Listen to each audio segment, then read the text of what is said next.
Então, vamos lá, vamos entender um pouquinho mais da produção. A gente falou dos itens, né, cátodo, anodo, enfim. Mas vamos entender o passo a passo, como é que acontece isso. A gente precisa de 3 elementos fundamentais.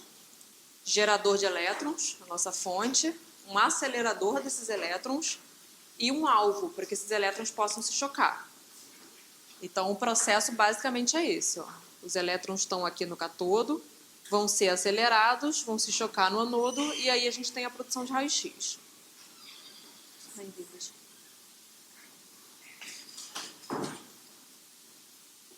O gerador de elétrons vai ser aquele nosso cátodo. Então, o que acontece? A gente vai ligar o nosso aparelho. Nesse momento que a gente liga o aparelho, a corrente elétrica vai passar pelo transformador de baixa tensão, vai cair de 110 para 8 a 10 volts, mais ou menos, e essa corrente vai ser levada até aquele filamento de tungstênio que eu falei para vocês que tem no cátodo. Quando essa corrente passa por esse filamento de tungstênio, a gente tem o aquecimento desse filamento. Isso tem um nome, efeito Joule. Com o aquecimento do filamento, é gerado uma nuvem de elétrons ao redor desse filamento. Isso também tem um nome, efeito Edson-Richardson. Pode cair esses nominhos também. Eu nunca vi questão sobre isso, mas, enfim, nomes bons para fazer questão de prova. Então, revisando. Ligamos o nosso aparelho, aqui está o nosso transformador de baixa tensão, a corrente vai passar por aqui, vai chegar no nosso cátodo, vai aquecer o nosso filamento de tungstênio e vai ser gerada uma nuvem de elétrons aqui em volta desse filamento, ok? Beleza, até aí parou. Só ligamos o aparelho, nada aconteceu.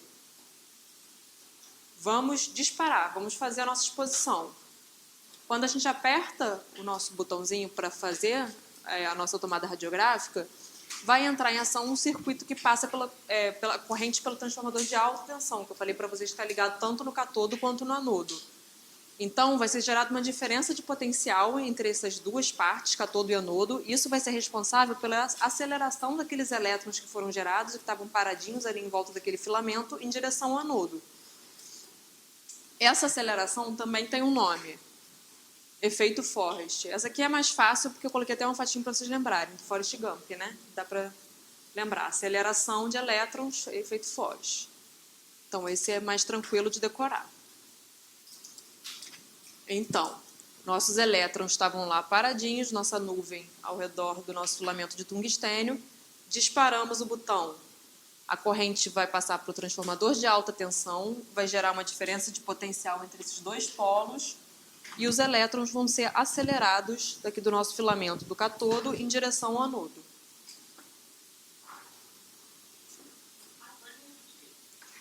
Vamos lá, então. Vamos desde o começo, mas a gente usa a mesma figurinha, não tem problema. Transformador de baixa tensão, ligamos o aparelho. A corrente vai chegar aqui no nosso cátodo, vai ser responsável pelo aquecimento do filamento de tungstênio que tem aqui. Quando a gente aquece o filamento, gera uma nuvem de elétrons aqui, que fica paradinha, esperando o nosso momento de exposição. Quando a gente dispara o aparelho, é gerada uma diferença de potencial entre esses dois polos aqui pelo transformador de alta tensão, que está ligado aos dois, tá vendo? Essa diferença de potencial vai ser responsável pela aceleração desses elétrons em direção ao anodo. E aí, quando eles se chocam aqui, efetivamente, é que a gente tem a produção de raio-x. Então, o nosso alvo, ou o nosso anteparo, vai ser o anodo, né? Mais especificamente a placa de tungstênio, que está encostada naquela haste de cobre. E ele vai ser responsável pela colisão do feixe de elétrons provenientes do cátodo. Como eu falei para vocês lá no começo, a produção é altamente ineficiente. Então, a gente tem 99% de calor produzido e 1% de raio-x. Por isso é importante ter aquele revestimento de óleo que eu falei para vocês, para tentar dissipar esse calor durante a produção de raio-x, senão a gente não ia conseguir nem segurar no nosso cabeçote. E por que o tungstênio? Por que ele que é utilizado como tanto fonte de elétrons e como o nosso material de alvo ou anteparo? Ele tem alto número atômico, isso é importante para a efetividade da produção de raio-x. Boa condutibilidade térmica, já acabei de falar para vocês que é A geração de raio-x é um processo altamente ineficiente, então a gente tem muita geração de calor. É importante que a gente tenha um bom condutor de calor para dissipar esse calor também. E ele tem alto ponto de fusão. Isso também é importante, porque senão a gente derreteria o nosso alvo, né, no primeiro choque de elétrons ali. Então, por isso, a gente usa o tungstênio como material para alvo. Então, aí, mais uma figurinha daquela para vocês. Nossos elétrons saem do nosso cátodo acelerados, se chocam aqui no nosso anodo, e a partir daqui a gente tem a dissipação do calor e produção de raio-x. 99% de calor, 1% de raio-x. Ok? Propriedades do raio-x. Eles são invisíveis e inodoros, produzem fluorescência e fosforescência em alguns materiais, propagam-se em linha reta, impressionam filmes fotográficos e não sofrem influência de campo eletromagnético. Essas informações também já foram questõezinhas de prova. Vocês vão ver mais para frente. Não são refletidos ou refratados, atravessam corpos opacos, né? O Röntgen, lá naqueles nossos testes, quando ele descobriu, também já chegou a essa conclusão. Possuem velocidade da luz no vácuo, não sofrem desvios, produzem efeitos biológicos e são divergentes. A gente tem dois tipos de radiação quando a gente tem a produção do raio-x. O primeiro tipo chama de radiação de Bremsstrahlung, que é uma palavra que vem do alemão. Radiação de freamento. Bremsen de frear, Strahlung de radiação. Então, aqueles elétrons que foram acelerados do cátodo vão ser freados bruscamente ao passar perto de um núcleo de tungstênio, que tem carga positiva, ou vão se chocar diretamente com esse núcleo. A gente vai ter uma figurinha mais para frente para vocês entenderem um pouco melhor isso. Mas o desvio desse elétron da sua trajetória vai gerar perda de energia cinética, e essa perda de energia cinética vai ser perdida sob forma de radiação. Então, pensem naquele elétron acelerado que está saindo ali do cátodo, chegando em direção ao anodo. O primeiro tipo de interação que ele tem ali com o nosso alvo vai ser do tipo passar perto de um núcleo de tungstênio ou se chocar diretamente com ele. Ele vai ser fortemente atraído, porque o elétron é negativo, o nosso núcleo vai ser positivo, e ele vai perder a energia cinética dele, alguma parte de energia cinética, sob forma de radiação. Ele muda a sua trajetória e perde energia sob forma de radiação. Radiação do tipo Bremsstrahlung, radiação de freagem. Também é conhecida como raio-x comum ou radiação branca. Então, pode cair com esses nomes também. É a principal fonte de formação de radiação. Então, é isso aqui que a gente tem, ó. Com a figura dá para entender um pouquinho melhor. Nosso elétron que está chegando lá acelerado do cátodo, está chegando perto do nosso alvo de tungstênio. Aqui tem uma estrutura de tungstênio. À medida que ele passa perto do núcleo, ele sofre uma atração forte por esse núcleo, faz uma alteração na sua trajetória, e essa alteração de trajetória, ele perde parte dessa energia cinética sob forma de radiação X. Tá? Esse é o primeiro tipo de radiação produzida. O segundo tipo é a radiação característica, que se forma quando o elétron acelerado remove um elétron das camadas mais internas do átomo, ionizando esse átomo.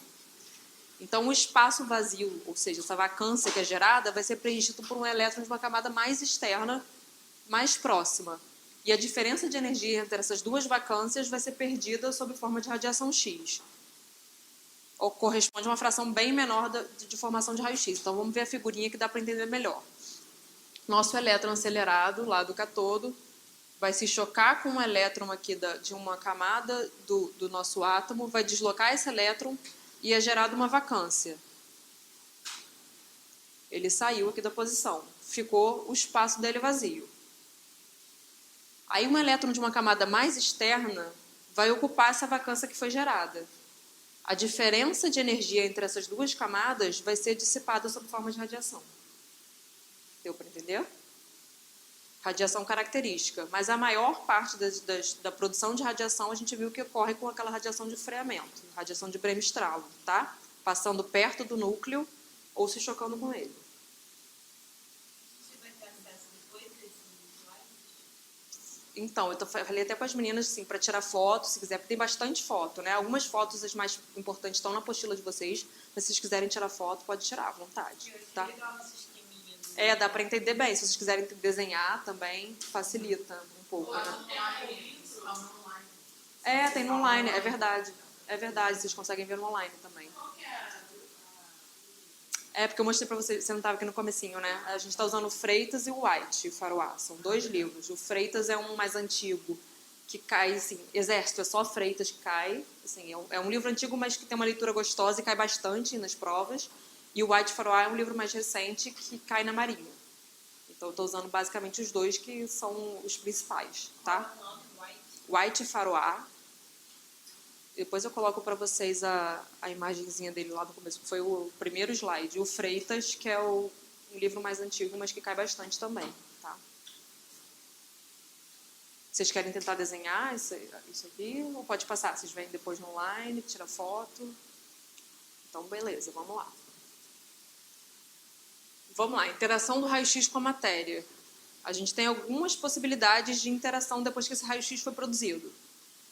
Sem interação, 9%, essa figurinha é uma figura do White, 9% passam direto e não sofrem interação nenhuma, 7% dos raios-x produzidos sofrem interação do tipo dispersão ou espalhamento coerente, tem outros nomes também que a gente vai ver cada um daqui a pouco, 27% absorção fotoelétrica e 57% a maioria espalhamento Compton.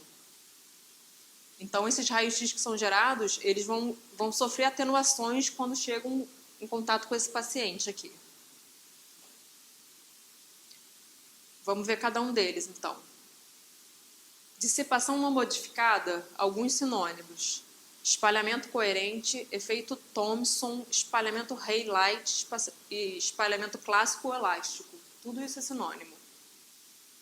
A absorção fotoelétrica também pode ser chamada de efeito fotoelétrico, e dissipação modificada pode ser chamada também de efeito Compton. Então, vamos ver cada um deles. A questão do Exército que foi anulada, se eu não me engano, era sobre isso, interação do raio-x com a matéria. O primeiro, dissipação não modificada, espalhamento coerente, efeito Thomson, todos aqueles sinônimos que eu falei para vocês. Nesse caso aqui, a energia do nosso fóton vai ser menor que a energia de ligação dos elétrons.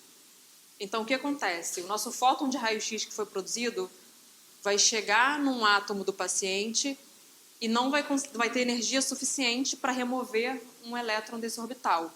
Então, ele vai interagir com o elétron das camadas mais externas, vai vibrar esse elétron momentaneamente, assim, vai fornecer uma certa excitação, deixa de existir, e depois essa energia que foi captada por esse elétron vai ser liberada sob forma de radiação também.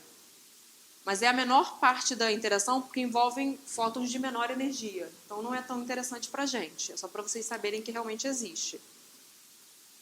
Então, o elétron interado vai emitir energia em forma de um fóton com a mesma energia do fóton incidente, sendo em direção diferente.